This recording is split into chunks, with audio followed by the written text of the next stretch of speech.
সানৰাইজাৰ্স হায়দৰাবাদ পুনৰ এবাৰ দমনীয় প্ৰদৰ্শন কৰিলে। ট্ৰাভিছ হেড আৰু অভিষেক শৰ্মাই মিলি যি খেল দেখুৱালে সেয়া অবিশ্বাস্য আছিলে। কেৱল মাত্ৰ 9.4 অভাৰতেই 166 ৰানৰ লক্ষ্য অতিক্ৰম কৰি যি জয় আনি দিলে সানৰাইজাৰ্স হায়দৰাবাদ দলক। এই জয়ৰ দ্বাৰা সানৰাইজাৰ্স হায়দৰাবাদে প্লে অফৰ কাৰণে আৰু এখোজ আগুৱাই গ'লে। আৰু অভিষেক শৰ্মা আৰু ট্ৰাভিছ হেডৰ এই ইনিংছ যেন বহু দিনলৈকে মনত থাকিব আৰু অবিশ্বাস্য এটা ইনিংছৰ উপহাৰ দিলে দুয়ো মিলি।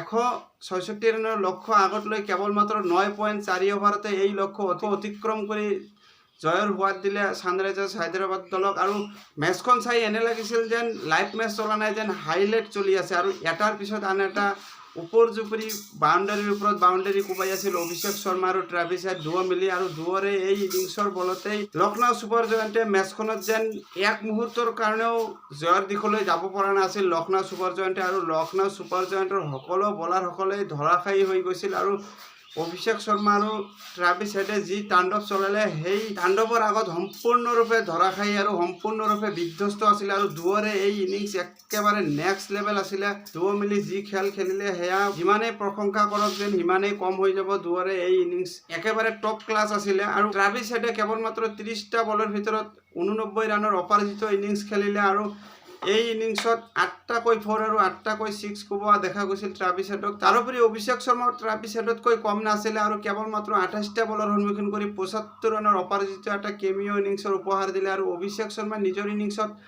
8টাকৈ 4 আৰু 6টাকৈ 6 কোবাইছিল অভিষেক শৰ্মাই।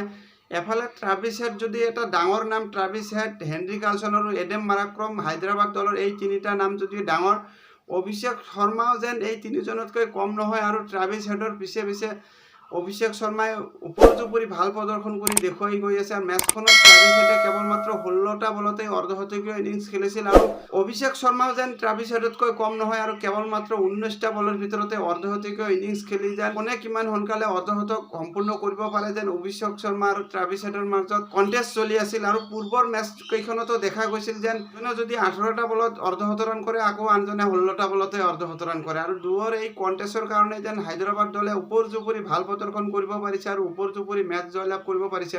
ইয়াৰ পূৰ্বে লক্ষ্ণৌ ছুপাৰ জায়াণ্টে 4 উইকেটৰ বিনিময়ত কেৱল মাত্ৰ 165 ৰান সংগ্ৰহ কৰিব পাৰিছিলে। অধিনায়ক লোকেশ ৰাহুলে 33টা বলৰ সন্মুখীন কৰি কেৱল মাত্ৰ 29 ৰান সংগ্ৰহ কৰিছিলে। আৰু কে এল ৰাহুলে যেন টেষ্ট ইনিংছৰ উপহাৰ দিছিলে। T20 ক্ৰিকেটত টেষ্ট মেচৰ দৰে খেলি আছিলে। আৰু লোকেশ ৰাহুলে খেলি থকা সময়ত এনে লাগিছিল যেন শ্ল' পিচ আছিলে।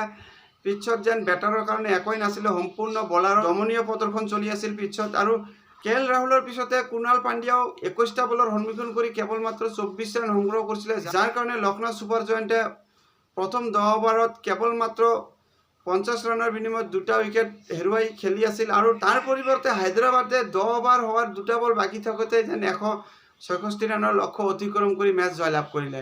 এয়াই যেন পাৰ্থক্য আছিল মেচৰ। আৰু সেইকাৰণে হয়তো লক্ষ্ণৌ ছুপাৰ জায়াণ্টে প্ৰথমৰে পৰাই মেচত বহু দূৰ আঁতৰাই গৈছিল। লক্ষ্ণৌ ছুপাৰ জায়াণ্টত চাব গ'লে কেৱল মাত্ৰ 4টাহে উইকেট গৈছিল আৰু 4টা উইকেট যোৱাৰ পিছতো কেৱল মাত্ৰ 165 ৰান সংগ্ৰহ কৰিব পাৰিছিল। এয়াই যেন লক্ষ্ণৌ ছুপাৰ জায়াণ্টৰ দুৰ্বল দিশ আছিল। পিছত শেষলৈ নিকোলাছ পুৰণে ভাল ফিনিচিং দিছিলে, কেৱল মাত্ৰ 26 বলৰ সন্মুখীন কৰি 48 ৰানৰ অপৰাজিত ইনিংছ খেলিছিলে। তাৰোপৰি আয়ুষ বদনীয়ে 30টা বলৰ সন্মুখীন কৰি 55 ৰানৰ যি এটা কেমিঅ' উপহাৰ দিছিলে। ইয়াৰ মূলতে লক্ষ্ণৌ ছুপাৰ জায়াণ্টে কোনোমতে 165 ৰানৰ সন্মানগত স্ক'ৰলৈ আহিব পাৰিছে।